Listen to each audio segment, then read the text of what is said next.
اعوذ باللہ من الشیطان الرجیم، بسم اللہ الرحمن الرحیم۔ آج ہم بفضل تعالی سورہ بقرہ کا پہلے پارے کا 16واں رکوع، یعنی آج ہم الحمدللہ پہلا پارہ مکمل کر لیں گے۔ سلسلہ یہ جو رکوع وار دروس ہے، اس میں ہم آج پہلا پارہ مکمل کر لیں گے انشاءاللہ، اور یہ آخری رکوع جو ہے پہلے پارے کا، جس کا آج درس ہوگا، یہ آیت نمبر 130 سے 141 تک ہے۔ اور آپ کو علم ہے کہ ہمارا نظم یہ ہے کہ ہم ایک مرکزی مضمون طے کرتے ہیں اور اس کی روشنی میں پھر پورا رکوع زیر بحث لاتے ہیں، اور یہ بھی انشاءاللہ جیسے ہی یہ ہم اگلے پارے کے درمیان سے بھی پہلے ہوں گے تو یہ پہلا پارہ کتابی شکل میں چھپ بھی جائے گا انشاءاللہ، تاکہ یہ دستیاب ہو جو لوگ سن نہیں سکیں۔ تو اس پارے کا، اس رکوع کا جو مرکزی مضمون ہے وہ بڑا خوبصورت ہے۔ آپ دیکھیے قرآن مجید کے اندر کیا شاندار ربط ہے۔ ایک پارہ مکمل ہو رہا ہے اور مضمون ہے اسلام کی آفاقیت کا، یعنی اس پورے رکوع میں اللہ تعالیٰ نے اسلام کو، جزوی اسلام کو، ٹکڑوں میں تقسیم ہوئے اسلام کو، مختلف فرقوں میں بٹے ہوئے اسلام کو قبول نہیں کیا، بلکہ اسلام کو ایک آفاقی تسلسل قرار دیا ہے جو ہر نبی اسلام کا علم بردار تھا۔ پیغمبر اسلام کے پہلے نبی نہیں تھے، بلکہ اسلام حضرت آدم سے چلتا رہا، اور پہلی دفعہ قرآن نے اسلام جس نبی سے منسوب کیا وہ نبی حضرت ابراہیم علیہ السلام تھے۔ اور آپ دیکھ لیں حضرت ابراہیم علیہ السلام معلوم تاریخ کے مطابق 5000 سال سے زیادہ ہو چکا، 2500 سال، 2025 تو حضرت عیسیٰ علیہ السلام کو ہو چکا۔ تو یہ ایک تسلسل ہے۔ اسلام آفاقی دین ہے۔ اسلام کی یہ شان کے خلاف ہے کہ اسلام کو چھوٹے ناموں کے ساتھ جوڑ دیا جائے اور چھوٹے ناموں سے یاد کیا جائے۔ چھوٹی چھوٹی نسبت قائم رکھنا تو بڑی اچھی بات ہوتی ہے، لیکن اسلام کا بڑا عنوان ہٹا کے چھوٹے عنوان کے ساتھ پورے دین کو منسوب کر دینا، گروہی نسبتوں، جماعتی نسبتوں، اپنے پیران کرام کی نسبتوں، علاقائی نسبتوں، اس کے ساتھ جوڑ کے پورے اسلام کا تشخص اور تعارف کروانا، یہ قرآن مجید کا یہ رکوع بتائے گا کہ یہ درست کام نہیں ہے۔ جو آفاقی چیز ہے اس کو آفاقی انداز میں بیان کیا جائے۔ سب سے پہلے قرآن مجید نے اسلام کا تعارف کروایا، اور تعارف بھی بڑا آفاقی نوعیت کا، کہ یہ اسلام حقیقی پہچان یہ ہے کہ یہ ایک آفاقی دین ہے، یہ انسانیت کے لیے نازل ہوا ہے، ہر تمدن اور ہر فکر کے بندے کے لیے یکساں طور پہ قابل، یکساں طور پہ رہنما ہے۔ چھوٹی سے چھوٹی سطح، ذہنی سطح کی بات کر رہا ہوں، اور اعلیٰ سے اعلیٰ ذہنی سطح، دونوں طبقوں کے لیے یکساں طور پہ یہ رہنما ہے۔ اسلام کے حقائق اور قرآن کے حقائق یہ مقرون بالزمان نہیں ہے، یہ محیط علی الزمان ہے۔ یہ کسی زمانے کے پابند نہیں ہے کہ زمانہ بدلے گا تو اسلام بدل جائے گا، بلکہ اسلام کے اصول و ضوابط میں اللہ نے اتنی آفاقیت رکھی ہے کہ جو بھی زمانہ آئے یہ ہر زمانے کو اپنے دامن میں رکھ کے اس کے مطابق فیصلے دینے، فیصلے کرنے اور رہنمائی کرنے کا پورا اس کے اندر پوٹینشل موجود ہے۔ پھر اسلام وہ ہدایت ہے جس کے ساتھ اللہ تعالیٰ جب بھی انسانیت کی طرف متوجہ ہوا، ظاہر ہے وہ انبیاء کے ذریعے ہوا نا، تو وہ جو اسلام کے اندر ایک خاص نقطہ یہ ہے کہ یہ وہ چیز ہے جس کے ذریعے اللہ انسانوں کی طرف متوجہ ہوتا ہے، وہ ہدایت اسلام ہے۔ تو اس کی اساسی تعلیمات ہمیشہ سے ایک جیسی رہی، حضرت آدم سے لے کر حضرت ابراہیم علیہ السلام سے لے کر آج تک حضور صلی اللہ علیہ وسلم تک اساسی تعلیمات میں ایک رائی برابر بھی فرق نہیں، اور اساسی تعلیمات 3 ہوتی ہیں۔ توحید ہر نبی کی دعوت کا مرکزی نقطہ، رسالت ہر نبی کی دعوت کا مرکزی نقطہ، اور اس کے بعد آخرت اور آخرت کی جواب دہی ہر نبی کی رسالت کا مرکزی نقطہ۔ باقی جو شریعتوں کا فرق تھا وہ زمانی، تمدنی اور کلچرل اسپیکٹس کو مد نظر رکھ کے اللہ نے آسانی کے لیے کیا تھا۔ تو لہٰذا ہم نے یہ بات ابھی تک بیان کی بطور تمہید کہ اسلام کوئی نیا دین نہیں، بلکہ یہ تسلسل ہے حضرت آدم اور حضرت ابراہیم سے اب تک کا۔ پھر اگلا پہلو جو اس رکوع میں بیان ہوا، آیت نمبر 130 میں اللہ نے فرمایا، خود اللہ نے اسلام کو آفاقی دین کے طور پہ متعارف کروایا، اور ہم کتنے نادان ہیں کہ ہم اسلام جیسی چیز کو چھوٹی نسبتوں کے ساتھ متعارف کرواتے ہیں، علاقائی گروہی نسبتوں کے ساتھ۔ اللہ نے فرمایا اعوذ باللہ من الشیطان الرجیم بسم اللہ اذ قال لہ ربہ اسلم قال اسلمت لرب العالمین۔ حضرت ابراہیم علیہ السلام کا تذکرہ ہے، وَلَقَدِ اصْطَفَيْنَاهُ فِي الدُّنْيَا وَإِنَّهُ فِي الْآخِرَةِ لَمِنَ الصَّالِحِينَ، اوپر پورا وَمَنْ يَرْغَبُ عَنْ مِلَّةِ إِبْرَاهِيمَ إِلَّا مَنْ سَفِيَ نَفْسَهُ۔ حضرت ابراہیم کا تذکرہ ہو رہا ہے، تو اولی نسبت یہ بیان فرمایا کہ اسلام وہ دین ہے جو ابراہیم کا دین تھا، اور اسلام اس تسلسل کا نام ہے جو سیدنا ابراہیم سے چلا تھا۔ پھر تمام انبیاء پر ایمان، آپ کو پتہ ہے اسلام مسلمان ہونے کے لیے تمام انبیاء پر ایمان کیوں ضروری ہے ضروری کہ نہیں ہے نا؟ ایمان بالرسل یہی ہے نا، کیوں ضروری ہے؟ اس لیے ضروری ہے کہ یہ آفاقی تسلسل تھا ہدایت یافتہ لوگوں کا، تو ہدایت کے جزو کا انکار بھی کل کا انکار ٹھہرتا ہے۔ لہٰذا یہ چونکہ سب ہدایت پر تھے اور سب اسلام کے علمبردار تھے، لہٰذا اللہ کی منشا یہ ہوئی کہ جو ان میں سے کسی ایک کا بھی منکر ہوگا، باقی بے شک سب کو ماننے والا، وہ دائرہ اسلام سے خارج ہو جائے گا۔ یہ اس آفاقی تسلسل کی امپورٹنس ہے اللہ رسول کی نگاہ میں، کہ اس کے بغیر مومن نہیں ہو سکتا اسلام۔ پھر یہ میں نے بتا دیا، اور یہ آج ہم جو مسلمان ہیں ہمیں اسی آفاقی تسلسل کا ایک حصہ نصیب ہوا، آخری حصہ جو اللہ نے زمین پر بھیجا تھا۔ بس سیدنا ابراہیم سے حضور تک یہ سارا اسلام ہے۔ یہی وجہ ہے کہ اسلام کے کسی نمائندے میں تفریق حرام ہے۔ قرآن نے کہا لا نفرق بین احد منہم، ہم ان میں تفریق بھی نہیں کرتے، ہم ان میں تفریق بھی نہیں کرتے۔ اب اس کے بعد اگلا پہلو جو اس رکوع میں بیان ہو رہا ہے، اسلام کی آفاقیت مرکزی موضوع سمجھ گئے آپ دیکھیے گا ہر موضوع جو اس کے اندر نیا آتا ہے وہ اس آفاقیت کے تصور کو قوت دے رہا ہے، اس آفاقیت کے تصور کو، اس یونیورسل کانسیپٹ آف اسلام کو قوت دے رہا ہے، اس کو مزید اسٹرینتھن کر رہا ہے۔ اگلا پہلو 131 نمبر آیت میں بیان ہوا، وَوَصَّى بِهَا إِبْرَاهِيمُ بَنِيهِ وَيَعْقُوبُ، حضرت ابراہیم نے بھی اپنے بیٹے کو نصیحت کی، یعقوب نے بھی نصیحت کی کہ اسلام کو پکڑ لینا، فَلَا تَمُوتُنَّ إِلَّا وَأَنْتُمْ مُسْلِمُونَ۔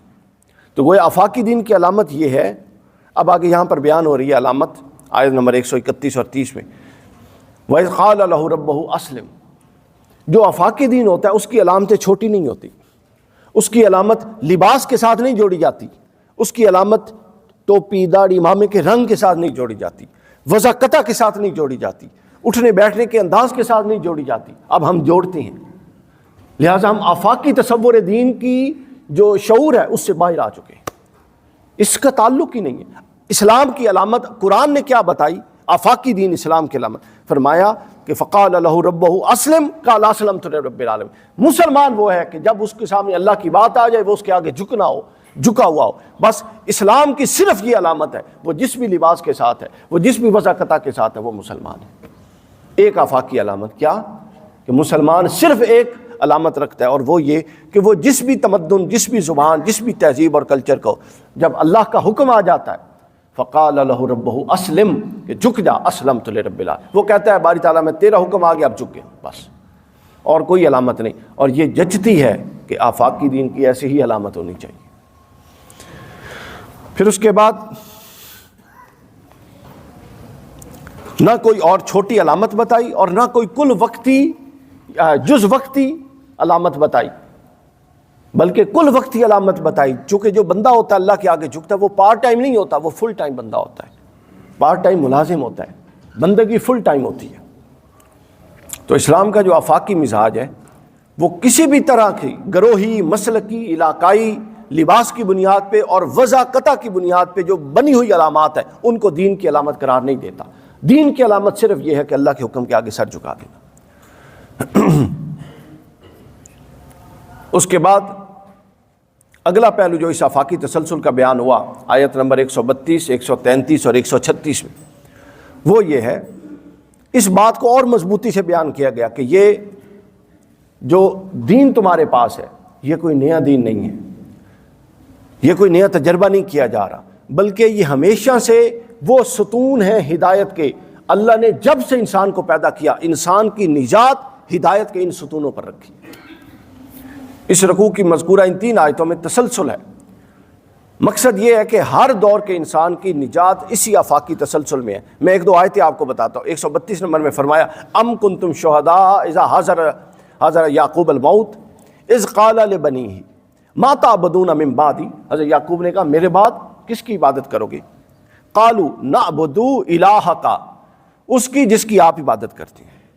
اب تسلسل سمجھیے، وَإِلَٰهَ آبَائِكَ ابراہیم، اور اس کی عبادت کریں گے جس کی عبادت آپ کے آبا یعنی آپ کے والد اور آپ کے دادا حضرت ابراہیم کرتے تھے، وَإِسماعیل، اور اسماعیل کرتے تھے، وَإِسحاق، اور اسحاق کرتے تھے۔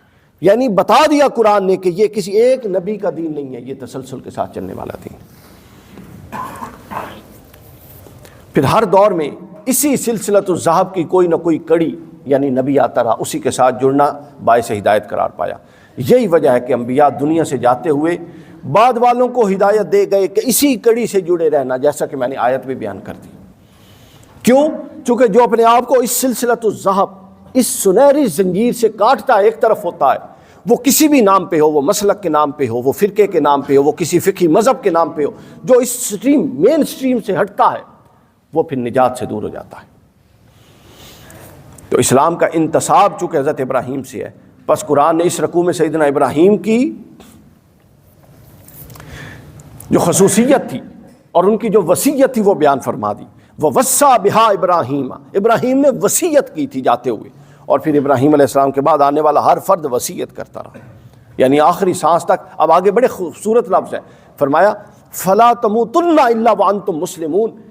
یہ آغاز بھی تسلسل کے ساتھ ہے اس دین کا، اور اختتام بھی آخر تک ہے۔ خبردار تم مرنا نہیں، یعنی آخری سانس نہ لینا اس حالت میں کہ تم اسلام پر، اسی تسلسل پر آخری سانس لینا۔ پھر یعقوب علیہ السلام کا سوال بیان ہوا، انہوں نے بتایا اپنی اولاد کو۔ پھر تیسرے مقام پر اسی آفاقی تسلسل کو ایک نئے انداز میں بیان کیا اور فرمایا وَقُولُوا آمَنَّا بِاللَّهِ وَمَا أُنزِلَ إِلَيْنَا وَمَا أُنزِلَ إِلَىٰ إِبْرَاهِيمَ وَإِسْمَاعِيلَ وَإِسْحَاقَ۔ کہا کہ باری تعالیٰ ہم اس پر ایمان لاتے ہیں جو ہم پہ نازل ہوا، اور اس پر بھی ایمان لاتے ہیں جو ابراہیم پر نازل ہوا، اسحاق پر نازل ہوا اور یعقوب پر نازل ہوا علیہم السلام۔ تو آپ سمجھیں کہ اسلام کا تعارف جو قرآن دیتا ہے وہ کسی علاقائی اور کسی خاص تمدنی روایت کے قائل دین کا تعارف نہیں ہے، وہ ایک آفاقی دین کا تعارف ہے۔ وہ مقرون بالزمان دین کا تعارف نہیں ہے، وہ محیط علی الزمان دین کا تعارف ہے۔ ہر زمانہ جس کے دامن کے اندر ہے۔ یہاں اللہ تعالیٰ نے انبیاء کا اس طور پر دفاع کیا کہ وہ ہدایت کے اس آفاقی تسلسل کو چھوڑ کر گروہی وابستگی میں مبتلا نہ ہوئے۔ آپ اندازہ انبیاء کا یہ وصف بیان کیا کہ انبیاء اللہ فرماتا ہے میرے چنیدہ لوگ اس لیے ہیں کہ جس کو میں نے جس ہدایت پر دیا وہ اپنی اس ہدایت پر قائم رہا اور اس نے اس آفاقی تسلسل کو نہیں چھوڑا۔ پھر اس کے بعد اگلا پہلو جو بیان ہوتا ہے اس رکوع میں، ہمارا 5واں پہلو، وہ ہے ہدایت صرف آفاقی تسلسل سے جڑے رہنے میں ہے۔ جب آپ اس تسلسل سے کٹ گئے اور آپ نے یہ دعویٰ کیا کہ آپ ہدایت پر رہیں گے، یہ دعویٰ قرآن کی نظر میں بالکل بے بنیاد ہے اور لا یعنی، اس کی کوئی حیثیت نہیں۔ قرآن مجید نے اس پہلو کو انداز بدل بدل کے بیان کیا۔ فرمایا فَإِنْ آمَنُوا بِمِثْلِ مَا آمَنْتُمْ بِهِ فَقَدْ اهْتَدَوْا۔ پھر اگر وہ اس طرح ایمان لے آئے جس طرح تم ایمان لے آئے ہو تو انہیں بتا دو کہ وہ واقع ہدایت پا جائیں گے۔ اور اگر اس تسلسل سے ہٹتے ہیں یعنی اس طرح ایمان نہیں لاتے جس طرح تم ایمان لاؤ تو پھر ان کو بتا دو وَإِن تَوَلَّوْا فَإِنَّمَا هُمْ فِي شِقَاقٍ۔ اگر تم پھر گئے تو تم پھر اسی گمراہی میں ہو جس کی طرف تم خود پھر گئے۔ اس سے کٹ گئے تو پھر کٹ گئے۔ پھر آیت 131 میں فرمایا، آیت 132 میں فَلَا تَمُوتُنَّ إِلَّا وَأَنْتُمْ مُسْلِمُونَ، آیت 133 میں وَنَحْنُ لَهُ مُسْلِمُونَ، پھر آیت 136 میں وَنَحْنُ لَهُ مُسْلِمُونَ، پھر آیت 138 میں وَنَحْنُ لَهُ عَابِدُونَ، پھر آیت 139 میں وَنَحْنُ لَهُ مُخْلِصُونَ۔ یعنی یہ وہ ٹائٹل ہیں جو اسلام کے تعارف کے لیے اللہ نے پسند کیے ہیں۔ اس سے نیچے کا کوئی تعارف اللہ تعالیٰ نے اسلام کے لیے پسند نہیں کیا، یعنی اس سے نیچے اللہ تعالیٰ نے مسلمان کے لیے کوئی نام پسند نہیں کیا، وہ اپنے آپ کا کوئی نام رکھے۔ ہمارا نام اللہ نے مسلمان رکھا ہے۔ کیا رکھا ہے؟ مسلمان۔ یہ آفاقی تسلسل کا وہ علامت ہے اس آفاقی تسلسل کی کہ جب آپ کہتے ہیں مسلمان ہیں تو یہ سبق ہوتا ہے، یہ پیغام ہوتا ہے کہ ابراہیم کے مسلمان بھی ہیں، یعقوب کے مسلمان بھی ہیں، یحییٰ کے مسلمان بھی ہیں، عیسیٰ کے مسلمان بھی، موسیٰ کے مسلمان بھی، اور محمد رسول اللہ کے مسلمان بھی۔ اس آفاقی تسلسل کے پیروکار اصلاً شریعت تو محمد رسول اللہ صلی اللہ علیہ وسلم کی مانتے ہیں، مگر اس پچھلے تسلسل کو بھی حق مانتے ہیں۔ پھر اس کے بعد آخری بات جو قرآن مجید کے اس رکوع میں ہوئی، اس آفاقی تسلسل کے سارے پہلو بیان کر دیے، نام بھی بیان کر دیا کہ اس آفاقی تسلسل کا نام کیا ہے، مسلمان۔ اس آفاقی تسلسل کی علامت بھی بیان کر دی، علامت کیا ہے، اللہ کے آگے جھکنا۔ اس آفاقی تسلسل کے ساتھ جڑے رہنا اور اس سے ہٹ جانے کا، گمراہی ہونا بھی بیان کر دیا۔ اب یہ سارا مضمون بیان کر کے اب اللہ تعالیٰ نے بالکل جو انداز بنتا ہے مضمون کو کلوز کرنے کا وہ اپنایا، اور آخری بات یہ بتائی کہ اب جب سب کچھ تم پر واضح ہے، ہدایت تمہارے پاس آ چکی ہے، اور دین بالکل تمام اپنی وضاحتوں اور صراحتوں کے ساتھ تم تک پہنچ چکا، اور ایک آفاقی تسلسل کے تحت پہنچ چکا۔ ایسا نہیں کہ ہر نبی نہیں بات کرتا ہے، ایک تسلسل کے ساتھ پہنچ چکا، اور وہ تسلسل تمہارے عقل کو اپیل بھی کرتا ہے، عقل کے خلاف بھی نہیں ہے۔ اس کے بعد اگر کوئی بندہ اس کے خلاف جائے گا، اس تسلسل، آفاقی تسلسل کے خلاف، تو وہ اپنے کیے کا خود جواب دہ ہے۔